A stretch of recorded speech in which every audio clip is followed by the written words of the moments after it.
Assalamualaikum warahmatullahi wabarakatuh. Waalaikumsalam warahmatullahi wabarakatuh. Alhamdulillahi rabbil alamin. Wassalatu wassalamu ala asrafil anbiya'i wal mursalin Sayyidina Muhammadin wa ala alihi wa sahbihi wa man tabi'ahu bi ihsanin ila yaumiddin. Anak-anak santri yang berbahagia, bersyukur kita kehadirat Allah Subhanahu wa taala. Alhamdulillah pada malam ini, malam Ahad, insyaallah kita akan lanjutkan pelajaran kita ya. Malam Ahad kemarin tidak pengajian ya? Ya. Tanjung Pinang ya? Ya, Ustaz Tanjung Pinang ya. Alhamdulillah ya. Insyaallah akan kita lanjutkan. Mudah-mudahan Allah membukakan mata hati kita ya. Rabbi shrah li sadri wa yassir li amri wahlul 'uqdatam min lisani yafqahu qawli. Rabbana zidna ilma warzuqna fahma. Mudah-mudahan Allah memberikan kita ilmu, tambahan ilmu yang bermanfaat. Dan pada malam ini kita akan lanjutkan ayat yang ke-8 ya. Kemarin kita bicarakan ayat ke-6 dan ke-7 ya. Kita langsung saja. Bismillahirrahmanirrahim. Wa minan nasi may yaqulu amanna billahi wa bil yaumil akhir ay yaumal qiyamati li'annahu akhirul ayyami wa ma hum bimu'minin ru'iya fihi ma'naman wa fi dhamiri yaqulu labzuha. Sampai situ ya. Itu ayat yang ke-8 ya, dengan tafsirnya. Waktu kita tinggal 25 menit lagi ya. Kita fokus pada ayat ke-8 dulu. Wa minan nasi, dan sebahagian manusia. Jadi minnya itu makna tab'id ba'du ya. Sebahagian manusia, man yaqulu, ada orang yang mengatakan. Ini perkataannya ya. Jadi ada orang mengatakan amanna billahi wa bil yaumil akhiri.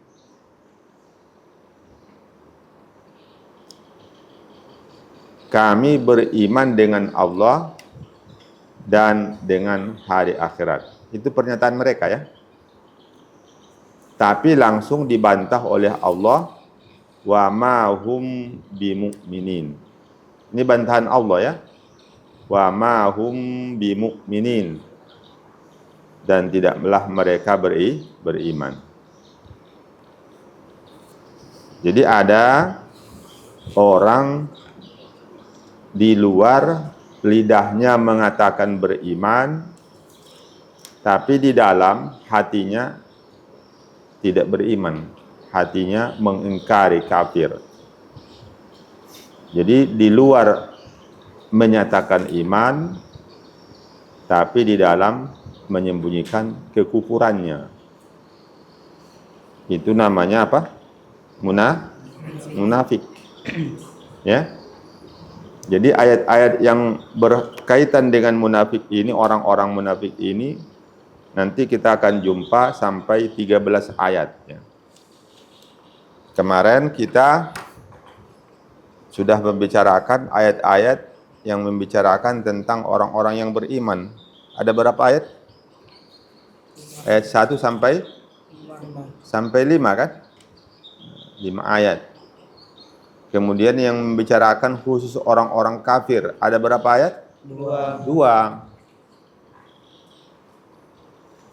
Sampai 13 ayat secara berurutan, berturut-turut membicarakan orang yang munafik. Tapi ketika membicarakan orang yang kafir, cuma 2 ayat. Ini menunjukkan bahwa bahaya orang munafik itu lebih besar daripada bahaya orang kafir. Karena kalau orang kafir itu jelas ya, jelas dia musuh kita, nyata, tahu kita. Kalau orang munafik itu, dia kadang-kadang bergabung dengan kita, sehingga menjadi musuh dalam selimut. Itu lebih berbahaya. Orang-orang munafik itulah yang sangat berbahaya, seperti yang menikam Umar bin Khattab ya, ketika beliau menjadi imam dan beliau selaku khalifah ya. Siapa nama yang menikamnya itu? Ada yang ingat? Abu Lu'lu'ah. Abu Lu'lu'ah. Iya, orang Majusi kan? Iya kan? Majusi dia sebetulnya, bangsa Persia ya. Tapi dia pura-pura beriman. Kalau tidak pura-pura beriman, tidak bisa masuk kota Madinah kan? Kan dilarang.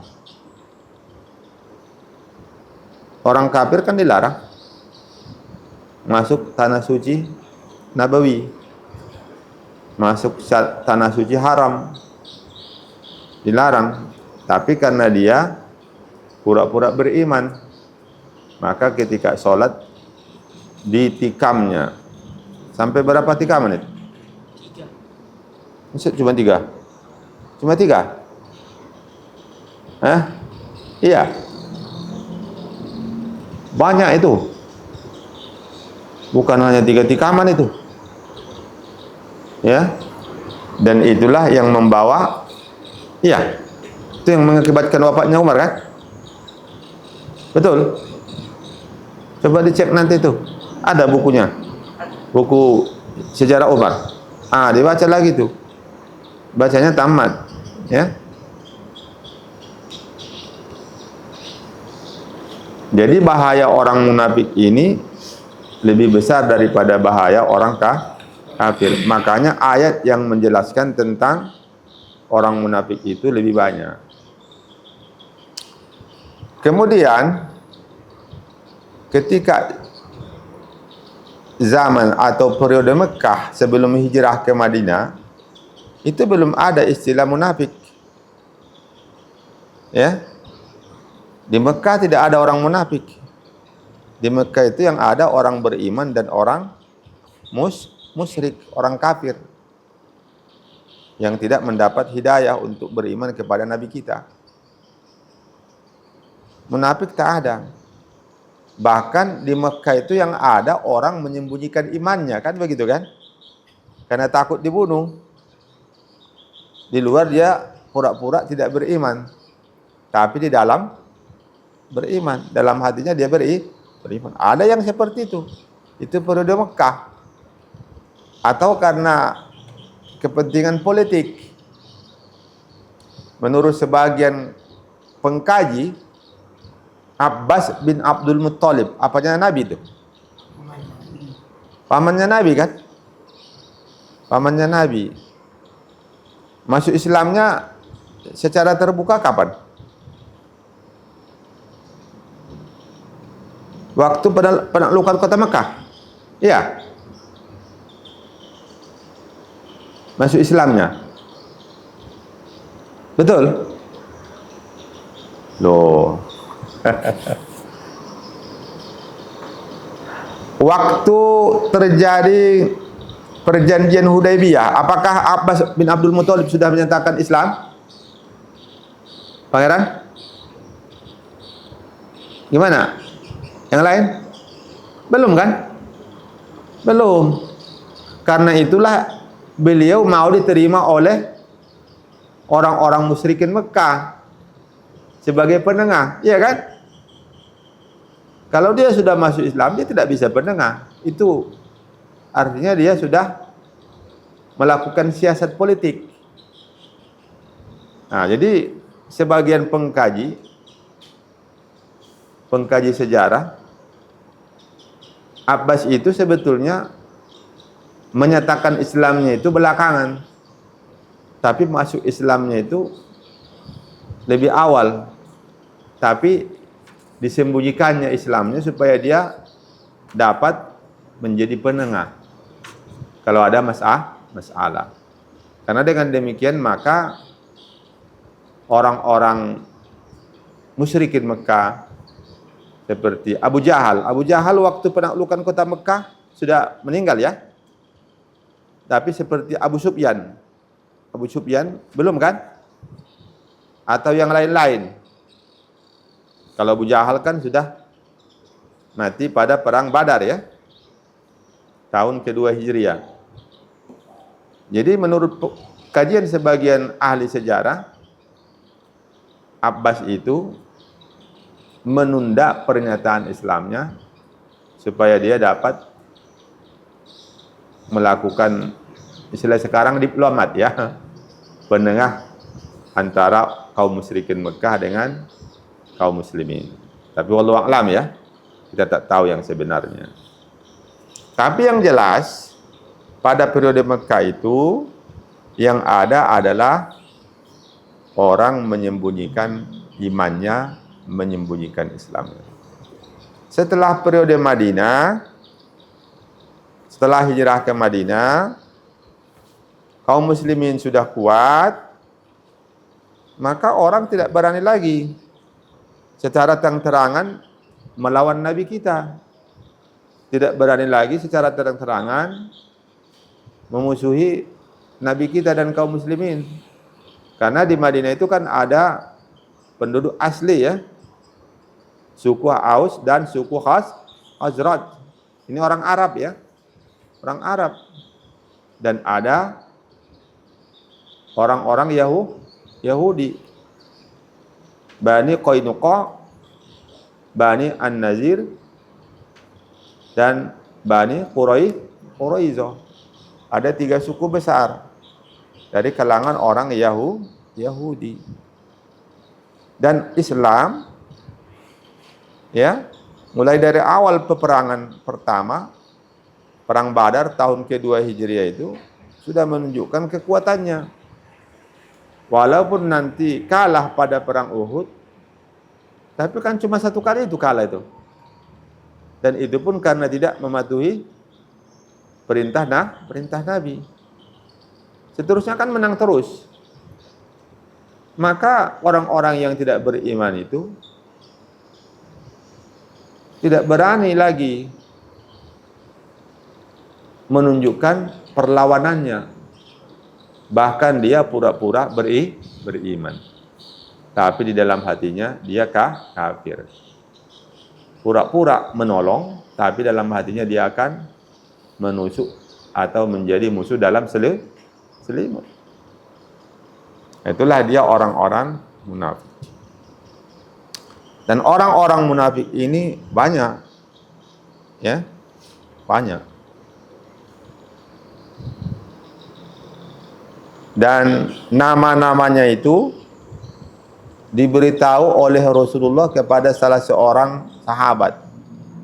Sehingga sahabat ini dikenal sebagai pemegang rahasia Rasulullah. Siapa itu? Siapa? Huzaifah bin Al-Yaman ya. Itu ya.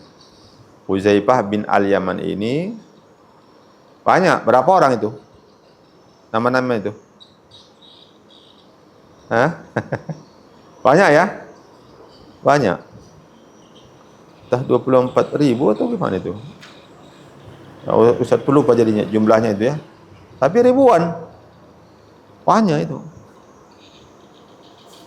Orang-orang yang munafik diberitahu Nabi kepada Huzaifah bin Al-Yaman supaya dia terus mengamatinya, memata-matainya, gerak-gerik mereka, tindakan-tindakan yang akan mereka lakukan yang bisa merugikan umat Islam. Dan Nabi berpesan, jangan diberitahu kepada siapapun. Dan dia tidak pernah beritahu, ya. Dia tidak pernah beritahu kepada siapapun nama-nama yang sudah diberitahu oleh Rasulullah itu. Ya. Sehingga pada zaman Umar bin Khattab Umar itu selalu perhatikan kalau ada orang yang meninggal, dilihatnya Hudzaifah bin Al-Yaman. Kalau Hudzaifah bin Al-Yaman ikut sholat, Umar ikut sholat. Tapi kalau nampak dia Hudzaifah bin Al-Yaman tidak ikut sholat, kan tak boleh kan? Dia kan tahu. Kecuali kita tak tahu kan? Yang lain kan nggak tahu bahwa itu orang munafik. Orang pada umumnya nggak tahu, karena cuma dia dikasih tahu Nabi. Ya. Dan beliau itu 650-an Hijriah wafatnya. Lama juga itu. Hijrah itu kan 622 ya, Hijrah. Kalau nggak salah beliau wafat 656. Lama juga hidupnya. Dan beliau wafat di Irak kalau saya tidak salah ya. Jadi Umar bin Khattab selalu perhatikan itu. Kalau Hudzaifah bin Al-Yaman ikut sholat, baru Umar mau sholat. Kalau tidak, Umar tidak mau ikut sholat. Kemudian Umar itu pernah bertanya tuh, apakah ada nama dia dalam daftar itu? Ya, bertanya, apakah ada nama saya dalam daftar orang munafik yang disampaikan Rasulullah kepada kamu? Kata Hudzaifah bin Al-Yaman, tidak ada. Ini yang pertama dan terakhir. Jangan tanya-tanya lagi, saya tak mau menjawab, kata Hudzaifah. Karena memang pesan Nabi jangan dikasih tahu. Dia kan bukan ngasih tahu nama kan? Bukan ngasih tahu nama, cuma beritahu bahwa Umar tidak ada dalam daftar nama orang-orang munafik yang diberikan oleh, yang diinformasikan oleh Rasulullah Sallallahu Alaihi Wasallam. Ya, jadi dia mengenai munafik ya. Jadi mulai ayat 8 ini membicarakan tentang orang munafik ya. Wa minan nasi, dan sebahagian manusia ada orang yang berkata, apa katanya? Amanna billahi wa bil yaumil akhir. Kami beriman dengan Allah dan dengan hari akhirat. Yaumal qiyamati, dengan hari kiamat, li'annahu akhirul ayyam, karena hari kiamat itu adalah hari yang terakhir. Tapi langsung dibantah oleh Allah, bantahan Allah, wa ma hum bimu'minin, dan tidaklah mereka orang-orang yang beriman.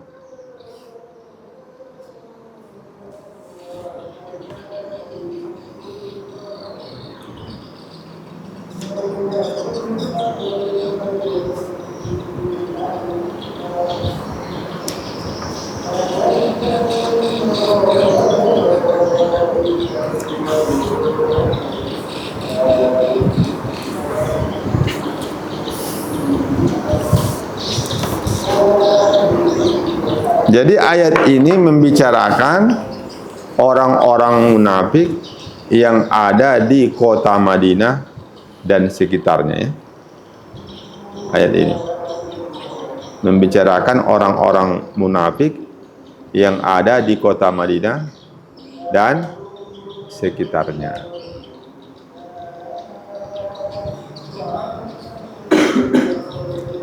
Salah satu tokoh munafik itu ada namanya Abdullah bin Ubay bin Salul ya. Nanti jangan salah-salah ya. Ada Abdullah bin Salam ya. Kalau Abdullah bin Salam itu orang Yahudi masuk Islam ya. Kalau Abdullah bin Ubay bin Salul ini Yahudi apa orang Arab? Orang Arab kan?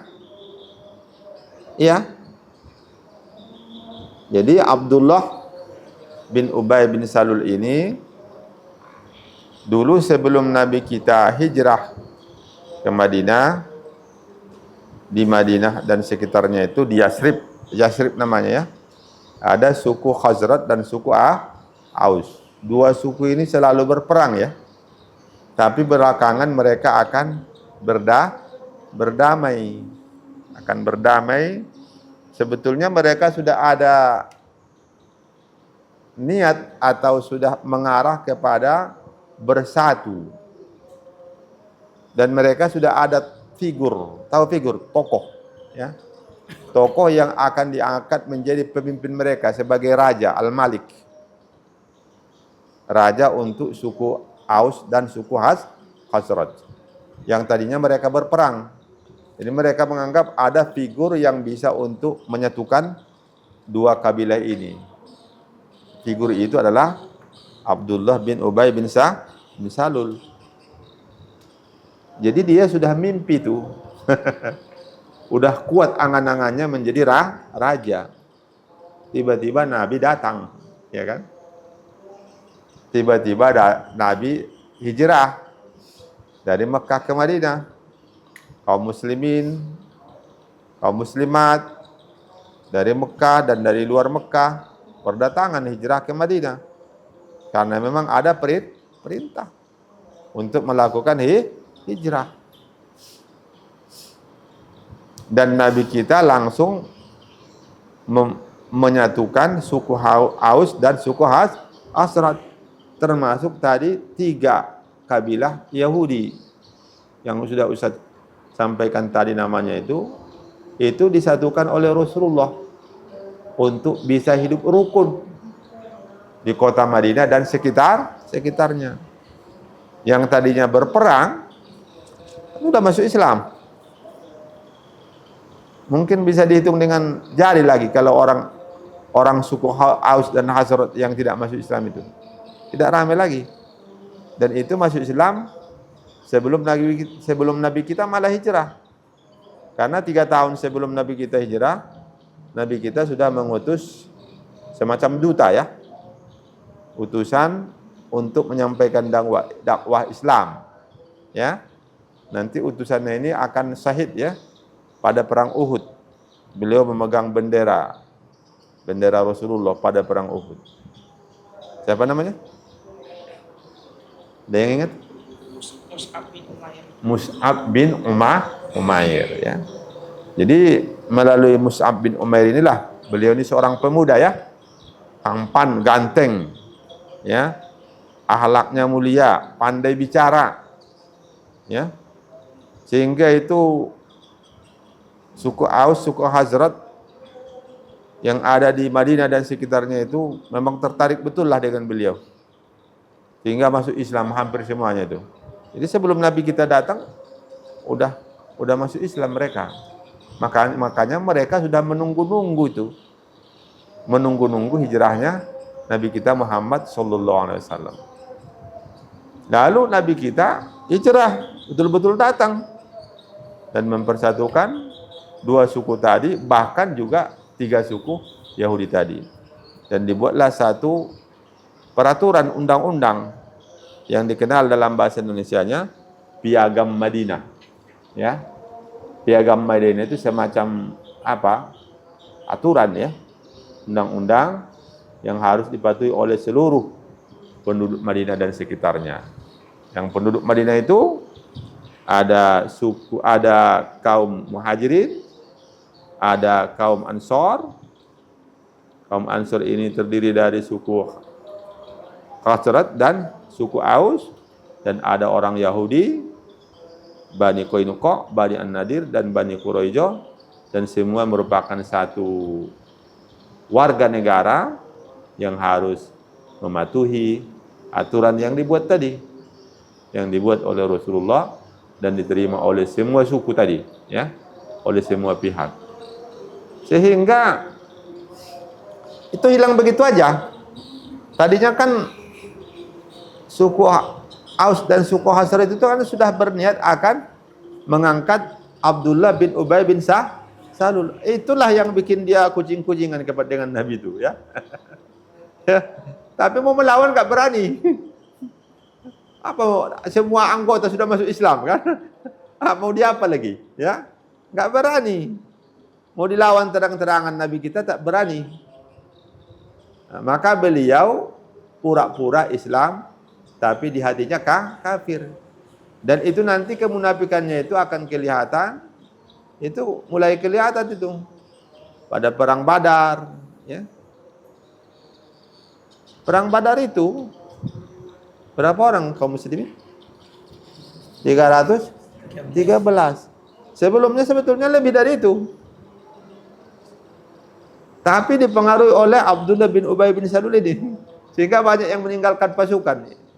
Apa istilahnya itu? Kalau tentara meninggalkan apanya? Pasukannya. Hah? Apa? Disersi ya? Pernah dengar nama itu?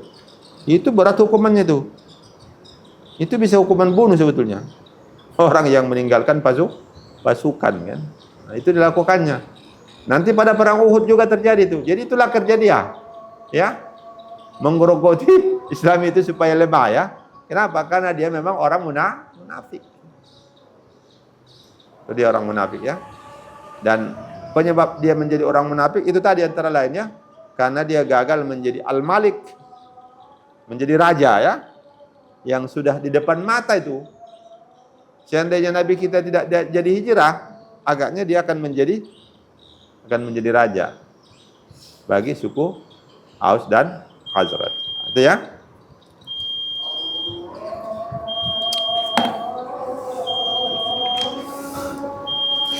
Ru'ya fihi makna man, diperhatikan padanya arti man yang pada mayyaqulu ya. Wa minan nasi mayyaqulu wa fi dhamir yaqulu labzuha. Dan pada dhamir yaqulu itu apa? Fa'il dari yaqulu?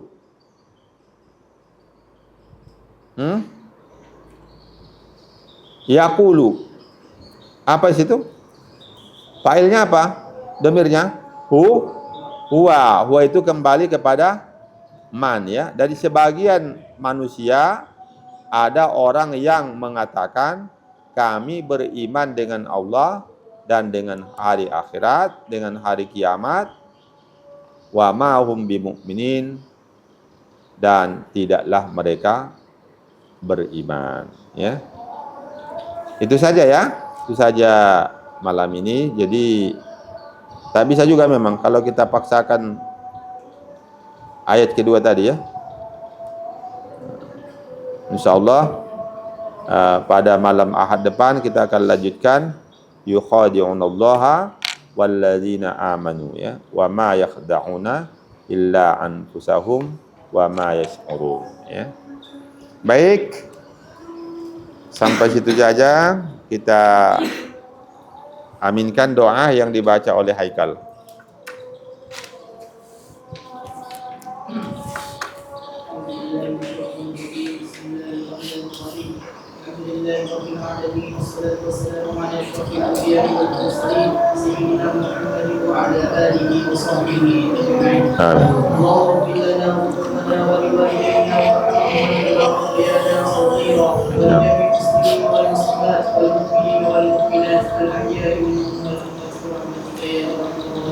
اللهم انفعنا بما علمتنا وعلمنا ما ينفعنا وارزقنا علوما وانفعنا في الدنيا والاخره.